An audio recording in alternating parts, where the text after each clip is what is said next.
क्या आप गुड़गांव से नाराज हैं? सच सच बताइए। अगर आप आज गुड़गांव में प्रॉपर्टी खरीदना चाहते हैं और खरीद नहीं पा रहे हैं तो शायद आप नाराज हैं। और अगर आपने पिछले 1-2 साल में फोमो में आकर कोई प्रॉपर्टी बुक करवा ली थी और अब आपको एग्जिट नहीं मिल रहा तो भी शायद आप नाराज हैं।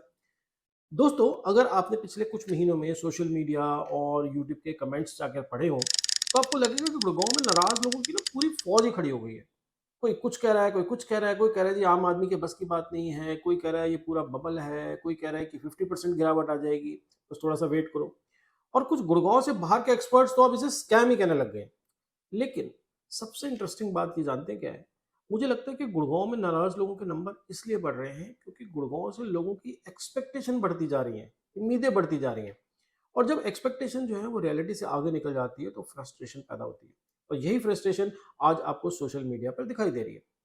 मैं तो रोज़ क्लाइंट से मिलता हूँ, फ़ोन पे बात भी करता हूँ, ऑफ़िस में भी लोग आते हैं और पिछले 6-8 महीनों में मैंने ना एक बहुत ही इंटरेस्टिंग चीज़ नोटिस की है कि जो लोग प्रॉपर्टी नहीं खरीद पाए, वो प्रे कर रहे हैं कि मार्केट गिरे और जो लोग फोमो में खरीद चुके हैं, वो भगवान से दुआ कर रहे हैं कि भई मार्केट फिर से रॉकेट की तरह भागने लगे। और जो बाहर बैठकर एनालाइज़ कर रहे हैं, वो चाहते हैं कि उनकी प्रेडिक्शन सही साबित हो जाए। यानी गुड़गांव में इस टाइम हर इंसान अपनी-अपनी विश पूरी होने की कामना कर रहा है। लेकिन मार्केट को कोई फ़र्क नहीं पड़ता इन सब से कि आप किस साइड खड़े हैं। मार्केट किसी की दुआ से नहीं चलती, मार्केट अपनी रियलिटी से चलती है। तो सवाल ये है कि क्या गुड़गांव का बबल जो है, ये वाक़ई बबल है? क्या यहाँ पे कोई स्कैम होने वाला है? क्या ये 2013-14 वाला दौर फिर से वापिस वापस आने वाला है? या फिर गुड़गांव की कहानी कुछ और ही है? आज इसी पे बात करेंगे और कोशिश करेंगे कि हेडलाइंस की नहीं ग्राउंड रियलिटी को समझें। हेलो फ्रेंड्स, मैं हूं संजीव वर्मा और आप देख रहे हैं मकान मैटर्स।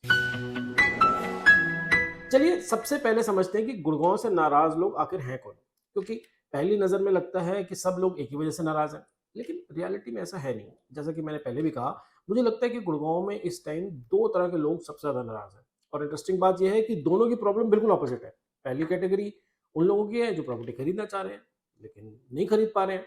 और ऑनेस्टली मैं इनको ब्लेम नहीं कर रहा हूँ, क्योंकि अगर किसी ने कोविड से पहले की गुड़गांव की मार्केट देखी है और आज वो उस मार्केट को दोबारा देख रहा है तो उसका नाराज होना बिल्कुल जायज है। तब से अब तक कई सेगमेंट्स में प्रॉपर्टी के प्राइसेस जो है, मतलब ज्यादातर प्रॉपर्टी के प्राइसेस जो है वो 3 गुना तक हो चुके हैं। और जहां तक कि अफोर्डेबल हाउसिंग भी अब उतनी अफोर्डेबल नहीं रही। मुझे आज भी याद है कि कोविड से पहले अफोर्डेबल हाउसिंग के जो प्रोजेक्ट्स थे उसमें एप्लीकेशन लगाने के लिए बिल्डर जो है वो ब्रोकर को 10,000 से 25,000 रुपए तक कमीशन देते थे, सिर्फ एप्लीकेशन लगाने के लिए, क्योंकि प्रोजेक्ट्स फुली सब्सक्राइब ही नहीं होते थे। और आज सिचुएशन ये है कि प्रोजेक्ट में जिसमें 700-800 यूनिट होती है वहाँ 50-50 हज़ार एप्लीकेशन आ जाती है, वो भी सोना जैसे लोकेशन पे। जिन अफोर्डेबल फ्लैट्स की अलॉटमेंट 25-26 लाख रुपए में हुई थी, आज वो रीसेल में 1 करोड़ की फिगर भी क्रॉस कर चुकी है। तो जब कोई बायर कहता है कि मार्केट हमारे हाथ से निकल गई है, तो मैं उनकी फ्रस्ट्रेशन समझ सकता हूँ। क्योंकि सच कहें तो बहुत कम लोगों ने इमेजिन किया था कि गुड़गांव की मार्केट इतनी तेजी से मूव करेगी। और शायद यही वजह है कि सोशल मीडिया पर सबसे ज़्यादा आवाज़ इसी कैटेगरी के लोगों को सुनाई देती है। कमेंट भी यही करते हैं, डिबेट भी यही करते हैं। और ऑनेस्टली अगर आप यूट्यूब में जो रियल एस्टेट के अलग-अलग वीडियोज़ में जाकर अगर कमेंट पढ़ेंगे तो आपको लगेगा कि गुड़गाँव में हर दूसरा आदमी मार्केट के क्रैश होने का इंतज़ार कर रहा है। लेकिन वहीं दूसरी तरफ एक कैटेगरी दूसरी भी है, जो नाराज़ तो बहुत है लेकिन बिल्कुल चुप है। ये लोग दिखाई कम देते हैं, कमेंट्स भी नहीं करते हैं, सोशल मीडिया पर भी कम रहते हैं, रील्स में भी नहीं दिखाई देते, क्योंकि ये इस टाइम परेशान है। ये वो लोग हैं जिन्होंने बिना पूरी पेमेंट के अरेंजमेंट के बुकिंग तो करवा ली, लेकिन अब एग्ज़िट नहीं ले पा रहे हैं। ये अपनी यूनिट के लिए बायर्स ढूँढ रहे हैं, मार्केट में ब्रोकर्स को फ़ोन कर रहे हैं, क्योंकि जिन ब्रोकर्स ने इनकी बुकिंग करवाई थी, वो तो आजकल मिस्टर इंडिया बन गए हैं, दिखाई ही नहीं देते, उनका फ़ोन भी नहीं उठाते। और ऑनेस्टली मुझे इन सब लोगों से भी पूरी हमदर्दी है। इनको आज ये बात समझ आ गई है कि मार्केट में एंट्री लेना तो आसान होता है, लेकिन एग्जिट लेना जो है वो काफ़ी मुश्किल होता है। और ये बात सिर्फ गुड़गाँव पर ही नहीं लागू होती, प्रॉपर्टी मार्केट की नेचर ही ऐसी है। और आज गुड़गाँव में ऐसे फँसे हुए लोग भी बहुत सारे हैं, जो दुआ कर रहे हैं कि मार्केट में फिर से तेज़ी आ जाए। यानी इंटरेस्टिंग सिचुएशन ये है कि एक कैटेगरी मार्केट को गिरते हुए देखना चाह रही है और दूसरी कैटेगरी जो है वो मार्केट को चढ़ते हुए देखना चाह रही है। और मार्केट जो है वो इन दोनों को इग्नोर करके अपना काम कर रही है। अब यहाँ पर एक इंटरेस्टिंग सवाल और खड़ा होता है कि आखिर गुड़गाँव की इस पूरी कहानी का असली विलन है कौन? क्योंकि अगर आप सोशल मीडिया की माने तो गुड़गांव की हर प्रॉब्लम के लिए कोई ना कोई विलन आपको नजर आ जाएगा। कोई इन्वेस्टर को गाली देगा, कोई बिल्डर को गाली देगा और कुछ लोग तो पूरे मार्केट को ही फ्रॉड और स्कैम बोल चुके हैं, डिक्लेयर कर चुके हैं कि ये तो स्कैम है सारा। लेकिन क्या रियलिटी इतनी सिंपल है? मुझे नहीं लगता। चलिए सबसे पहले इन्वेस्टर की बात करते हैं। क्योंकि आजकल के कमेंट्स पढ़कर मुझे ऐसा लगता है कि गुड़गांव की हर प्रॉब्लम की जड़ जो है वो इन्वेस्टर ही है। इन्वेस्टर ने रेट बढ़ा दिए, इन्वेस्टर ने मार्केट खराब कर दी, इन्वेस्टर की वजह से एंड यूजर बाहर हो गया। हालांकि इस आर्गुमेंट में थोड़ा सा दम तो है, लेकिन पूरी सच्चाई नहीं है। क्योंकि अगर इन्वेस्टर इतना ही बुरा होता तो गुड़गांव का आधा डेवलपमेंट तो शायद हो ही नहीं पाता। अब सोच के देखिए कि जब कोई प्रोजेक्ट लॉन्च होता है, जब आसपास कुछ नहीं होता, जब कंस्ट्रक्शन भी शुरू नहीं होती है, जब फ्यूचर जो है वो सिर्फ आपको बिल्डर के ब्रोशर्स में या उसकी वेबसाइट्स में जो रंगीन रंगीन तस्वीरें होती हैं उससे आपको देखने को मिलता है, तब सबसे पहले पैसा कौन लगाता है? इन्वेस्टर ही तो लगाता है। सबसे पहला रिस्क कौन लेता है? इन्वेस्टर लेता है। एंड यूजर तो आमतौर पे तब आता है जब उसे बिल्डिंग दिखाई देने लग जाती है, रोड बनती हुई दिखाने लग जाती है, या लोकेशन जो है वो डेवलप होने लगती है, क्योंकि एंड यूजर का तो इतना विजन ही नहीं होता। इसलिए इन्वेस्टर जो है वो मार्केट के लिए ज़रूरी हैं। प्रॉब्लम इन्वेस्टर नहीं है। प्रॉब्लम तब होती है जब मार्केट में ऐसे शॉर्ट टर्म इन्वेस्टर बढ़ जाते हैं जो होल्डिंग पावर लेकर नहीं आते। जो बस बुकिंग तो करा लेते हैं लेकिन अगली डिमांड आने से पहले ही एग्जिट ढूँढना शुरू कर देते हैं। जो इन्वेस्टमेंट कम और म्यूजिकल चेयर जो है वो ज़्यादा खेल रहे होते हैं। और जब ऐसे शॉर्ट टर्म इन्वेस्टर के नंबर बढ़ जाते हैं तो आर्टिफिशियल डिमांड क्रिएट होने लगती है। एक इन्वेस्टर को प्रीमियम मिलता है, दूसरा कूद जाता है, दूसरे को मिलता है, तीसरा कूद जाता है। जो मैंने आपको कहा कि ऐसा लगता है म्यूजिकल चेयर जैसा खेल रहते हैं। और धीरे-धीरे डिमांड जो है वो ऐसा लगने लगता है कि बहुत ज़्यादा डिमांड है, पर एक्चुअल डिमांड वो होती नहीं है। और इससे क्या होता है? रेट बढ़ने लगते हैं और मार्केट का पूरा बैलेंस बिगड़ जाता है। लेकिन असली टेस्ट तब आता है जब मार्केट थोड़ी-सी स्लो होती है और अचानक सबको बायर चाहिए होता है। तब पता चलता है कि मार्केट में एक्चुअल बायर कितने हैं और इन्वेस्टर कितने हैं। क्योंकि हर इन्वेस्टर को एग्जिट एक साथ थोड़ा मिल सकता है। और यही वजह है कि जब मार्केट स्लो होती है तो सबसे पहला प्रेशर भी इसी कैटेगरी के लोगों पे आता है।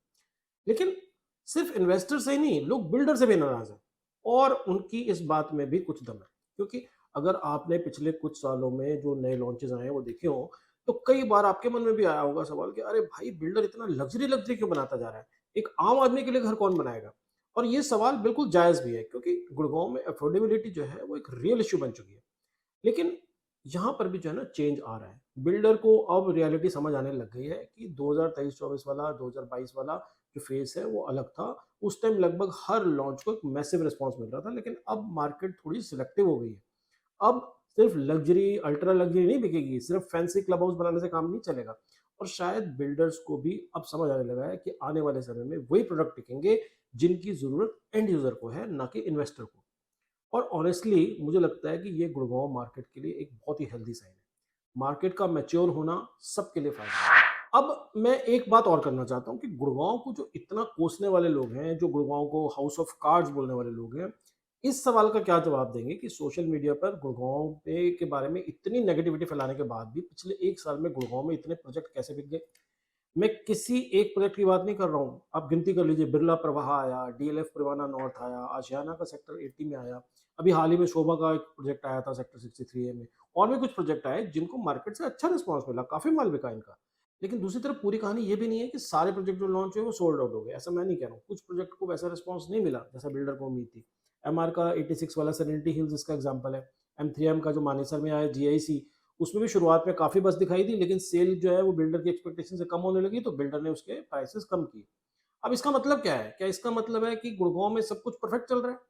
परफेक्ट तो आखिर कुछ भी नहीं होता, लेकिन इसका मतलब ये भी नहीं है कि पूरी मार्केट फेक है, ये पूरा हाउस ऑफ कार्ड्स है जो 2 मिनट में ढह जाएगा, ऐसा नहीं है। मेरे हिसाब से सबसे बड़ा कन्फ्यूजन यही है कि दोनों साइडें जो हैं वो अपनी-अपनी पसंद का डाटा उठा लेती हैं। अगर किसी को ये प्रूव करना है कि मार्केट जो है वो खराब है तो वो डिस्ट्रेस डील की बात करेगा, एग्जिट का प्रेशर दिखाएगा, इन्वेस्टर की परेशानी दिखाएगा। और अगर किसी को ये प्रूव करना है कि मार्केट अच्छी चल रही है, तो वो सोल्ड आउट का प्रोजेक्ट दिखाएगा, वो प्रीमियम दिखाएगा, वो लॉन्च का रिस्पॉन्स दिखाएगा। लेकिन रियलिटी इन दोनों के बीच में है कहीं, और मेरे हिसाब से लोगों को यही समझना पड़ेगा कि गुड़गांव की मार्केट जो है वो अब चेंज हो रही है। मार्केट अब खत्म नहीं हुई है, मार्केट स्लो भी नहीं हुई है, लेकिन मार्केट अब सिलेक्टिव हो गई है। आज प्रोजेक्ट अच्छा होगा, बिकेगा, लोकेशन सही होगी, प्राइसिंग मार्केट के हिसाब से होगी, प्रोडक्ट जो है वो एंड यूजर की जरूरत के हिसाब से होगा, तो बिकेगा। अभी मैंने आपको एग्जांपल दिए कि कौन से प्रोजेक्ट बिके और कौन से प्रोजेक्ट नहीं बिके। और शायद बिल्डर को ये बात समझ आने लगी है कि बायर आज जो है वो ज़्यादा मैच्योर हो गया है, वो शॉर्ट टर्म इन्वेस्टर नहीं है, अब ज़्यादातर एंड यूजर है मार्केट में, और मार्केट अब हर प्रोडक्ट को एक्सेप्ट नहीं करेगी। यही वजह है कि सब कुछ बहुत अच्छा है, ये बात भी पूरी तरह सही नहीं लगती, लेकिन सब कुछ स्कैम है, सब कुछ हाउस ऑफ कार्ड्स है, ये बात तो बिल्कुल गलत है। और मुझे लगता है कि एक्चुअल में लोग जो हैं वो गुड़गांव मार्केट से नाराज नहीं है, वो अपनी पोजीशन से नाराज है। कुछ लोग जो है उस डिसीजन से नाराज़ है जो उन्होंने नहीं लिया और जिसकी कीमत जो है उनको आज भी चुकानी पड़ रही है, और कुछ लोग उस डिसीजन से नाराज़ हैं जो उन्होंने ले लिया और उससे वो बाहर नहीं निकल पा रहे हैं। जो खरीद नहीं पाए उन्हें हर सोल्ड आउट प्रोजेक्ट जो है वो फेक लगता है। जो एग्जिट नहीं ले पा रहे हैं उनको हर सोल्ड आउट प्रोजेक्ट से उम्मीद की किरण दिखती है, क्योंकि अब मार्केट चल पड़ी है। लेकिन अब आज की सिचुएशन में असली सवाल जो है वो सोल्ड आउट का नहीं है, असली सवाल है एग्जीक्यूशन का। क्योंकि लॉन्च के टाइम पर तो सब प्रोजेक्ट अच्छे लगते हैं, असली कहानी तो बाद में पता चलती है, जब कंस्ट्रक्शन शुरू होती है, जब पोजीशन का टाइम आता है। और मुझे लगता है कि मार्केट अब धीरे धीरे उस फेस में जा रही है जहां सिर्फ लॉन्च होना ही काफी नहीं होगा, काम भी करके दिखाना पड़ेगा। और फैक्ट ये है कि अगर आप इन प्रोजेक्ट्स की साइट्स पर जाकर देखेंगे तो ज़्यादातर प्रोजेक्ट्स में आपको कंस्ट्रक्शन सेटिस्फैक्ट्री चलती दिखाई देगी। हाँ, 2-3 प्रोजेक्ट आपको ऐसे मिल सकते हैं जहाँ थोड़ी स्पीड कम हो, कहीं थोड़ी प्रोग्रेस जो है वो उम्मीद से कम हो, लेकिन इस तरह के प्लेयर तो हर मार्केट में होते हैं। मेरे हिसाब से 2-4 कमज़ोर प्रोजेक्ट्स को देखकर पूरी मार्केट के बारे में जजमेंट बनाना जो है वो बिल्कुल गलत बात है। ये वैसा ही है जैसे मान लो एक रेस्टोरेंट का खाना खा के आप कहो कि पूरे शहर का ही खाना खराब है। ऐसा नहीं होता। और जब आप एक्चुअल साइट पर जाकर देखेंगे तो आपको वो स्कैम वाली बात जो है वो आपके भी गले नहीं उतरेगी। अब इस पॉइंट पर एक बात करनी और भी ज़रूरी है। मुझे पता है कि ये वीडियो थोड़ा लंबा हो रहा है, लेकिन ये भी बहुत ही ज़रूरी पॉइंट है। क्योंकि जब भी गुड़गाँव में मार्केट का क्रिटिसिज़्म होता है, बहुत सारे लोग जो है ये सीधा आज से 12-13 साल पहले 2013-14 में ले जाते हैं, और मैं समझ सकता हूँ कि ऐसा क्यों होता है। क्योंकि उस टाइम पे गुड़गाँव में काफ़ी प्रोजेक्ट जो है वो फँस गए थे। कई बायर्स जो थे वो बहुत परेशान हुए, कई प्रोजेक्ट बहुत डिले हुए, कुछ का पोज़ीशन तो आज तक नहीं मिला। लेकिन मेरे हिसाब से सबसे बड़ा सवाल ये है कि क्या 2014 और आज की गुड़गांव को एक ही नज़र से देखना सही है? नहीं, ऐसा मुझे नहीं लगता, क्योंकि उस टाइम जो मार्केट थी और आज की मार्केट में ज़मीन आसमान का फ़र्क है। उस टाइम पे रेरा नहीं था, एस्क्रो अकाउंट नहीं थे, मॉनिटरिंग नहीं थी। बिल्डर बायर का पैसा लेकर दूसरे प्रोजेक्ट में लगा देता था, एक प्रोजेक्ट का दूसरे प्रोजेक्ट में, दूसरे का तीसरे में, तीसरे का चौथे में, और जब मार्केट स्लो हुई तो ये जो पूरा टोपीबाजी का सिस्टम था, ये सारा का सारा जो है उनका हिल गया। लेकिन आज सिचुएशन ऐसी नहीं है। आज रेरा है, हालाँकि लोग उस पर भी कई सवाल उठाते हैं, उसको लोग टूथलेस टाइगर भी बोलते हैं, लेकिन फिर भी हमें ये मानना पड़ेगा कि काफ़ी हद तक डिसिप्लिन उसी की वजह से आया है। आज एस्क्रो अकाउंट का मैकेनिज़्म है, बिल्डर फंड्स का मिसयूज़ नहीं कर सकता, कंप्लायंस पहले से कहीं ज़्यादा है, मॉनिटरिंग पहले से कहीं ज़्यादा है। पर क्या इसका मतलब है कि रिस्क बिल्कुल खत्म हो गया? नहीं, मैं ऐसा नहीं बोल रहा हूँ, थोड़ा बहुत तो रिस्क देखिए हमेशा रहता ही है। क्या कोई बिल्डर कभी स्लो नहीं होगा? हो सकता है। क्या कोई प्रोजेक्ट डिले नहीं होगा? वो भी हो सकता है। क्या कुछ वीक प्लेयर स्ट्रगल नहीं करेंगे? हो सकता है, बिल्कुल कर सकते हैं। लेकिन हर डिले को स्कैम बोल देना, ये तो कुछ ज़्यादा ही हो गया, और हर प्रोजेक्ट को 2014 से कंपेयर करना, ये भी मुझे जो है ना वो ठीक एनालिसिस नहीं लगता। क्योंकि सच्चाई ये है कि अगर आप आज जो भी गुड़गाँव में ये नए-नए लॉन्चेस हुए थे पिछले 2-3 साल में, अगर आप जाकर देखोगे तो ज़्यादातर जो है वो आपको कंस्ट्रक्शन चलती हुई दिखाई देगी। हाँ, स्पीड थोड़ी-सी जो है किसी में कम हो सकती है, कहीं जो है वो ज़्यादा हो सकती है, कहीं एवरेज हो सकती है, कहीं पे आपको पोज़ीशन दिखता मिलेगा, पोज़ीशन आने वाला है। लेकिन ओवरऑल पिक्चर जो है वो 2014 वाली नहीं है, और शायद इसी वजह से स्कैम शब्द जो है ना, ये स्कैम जो वर्ड है इससे मैं एग्री नहीं करता। क्योंकि हर डिले स्कैम नहीं होता, हर प्राइस इंक्रीज़ स्कैम नहीं होता, हर सोल्ड आउट इन्वेंटरी स्कैम नहीं होती। और अगर गुड़गांव मार्केट इतनी बड़ी स्कैम मार्केट होती तो क्या इंडिया के सारे बड़े-बड़े बिल्डर यहाँ लगातार ज़मीन खरीद रहे होते प्रोजेक्ट बनाने के लिए? डीएलएफ, एमआर, सोबा, टाटा, बिरला, गोदरेज, प्रेस्टीज और भी बहुत सारे नाम हैं जो अपने कोई ना कोई प्रोजेक्ट यहाँ पे डेवलप कर रहे हैं। इनके पास तो इतनी बड़ी मार्केट रिसर्च की टीम है। ये तो कंपनी पूरा डाटा एनालाइज़ करती है, और ये सब अगर जो स्कैम है, बबल है, तो ये इतने सारे इन्वेस्टमेंट गुड़गांव में क्यों आ रही है? तो आखिर गुड़गांव की असली प्रॉब्लम है क्या? अगर आपने पूरी वीडियो देखी हो तो शायद अब तक आपको मेरा आंसर समझ आ गया होगा। मुझे नहीं लगता कि गुड़गांव की सबसे बड़ी प्रॉब्लम कोई सो कॉल्ड स्कैम है या कोई इन्वेस्टर है या कोई बिल्डर है। मुझे लगता है गुड़गांव की सबसे बड़ी प्रॉब्लम है गलत एक्सपेक्टेशन। जो खरीद नहीं पाए उनकी एक्सपेक्टेशन है 50% गिर जाए, और जो फँसे हुए हैं उनकी एक्सपेक्टेशन है कि मार्केट फिर से रॉकेट बन जाए। तो दोनों जने जो हैं वो अपने-अपने हिसाब से मार्केट को देख रहे हैं। लेकिन रियलिटी शायद इन सब के बीच में है, जिसको कोई देखना नहीं चाहता। ज़रूरत है रियल सिचुएशन को समझने की। आने वाले कुछ साल मार्केट के लिए बहुत इंटरेस्टिंग होने वाले हैं, क्योंकि अब वो फेज़ खत्म हो गया है जहाँ पे कुछ भी खरीद लो और पैसा बन जाएगा। अब फ़र्क जो है वो लोकेशन करेगी, बिल्डर करेगा, एग्ज़ीक्यूशन करेगा, और सबसे ज़्यादा फ़र्क करेगा कि आप कौन-सा प्रोडक्ट चूज़ करते हैं। प्रोडक्ट सिलेक्शन जो है वो बहुत ही मैटर करेगी। इसलिए अगर आप गुड़गाँव के एक बायर हैं, तो क्रैश और बूम की प्रेडिक्शन से थोड़ा दूर रहिए। हेडलाइन से थोड़ा दूर रहिए, सोशल मीडिया की एक्सट्रीम ओपिनियन से भी थोड़ा दूर रहिए, और रियलिटी को समझने की कोशिश करिए। क्योंकि आने वाले 5 साल में गुड़गाँव में पैसा मार्केट से कम और प्रोजेक्ट सिलेक्शन से ज़्यादा बनेगा। तो सही प्रोजेक्ट चूज़ करिए। और आखिरी बात, आज जो लोग गुड़गाँव से सबसे ज़्यादा नाराज़ हैं ना, उनमें से काफ़ी लोग आपको कल फिर गुड़गाँव में प्रॉपर्टी खरीदते हुए दिखेंगे। तो अगर आज का वीडियो आपको अच्छा लगा हो तो इसे लाइक और शेयर ज़रूर करें। अगर आपने अभी तक चैनल सब्सक्राइब भी ना किया हो तो सब्सक्राइब भी कर दें। मिलते हैं फिर अगली किसी और ऐसी इन्फॉर्मेटिव वीडियो के साथ। तब तक के लिए गुड बाय।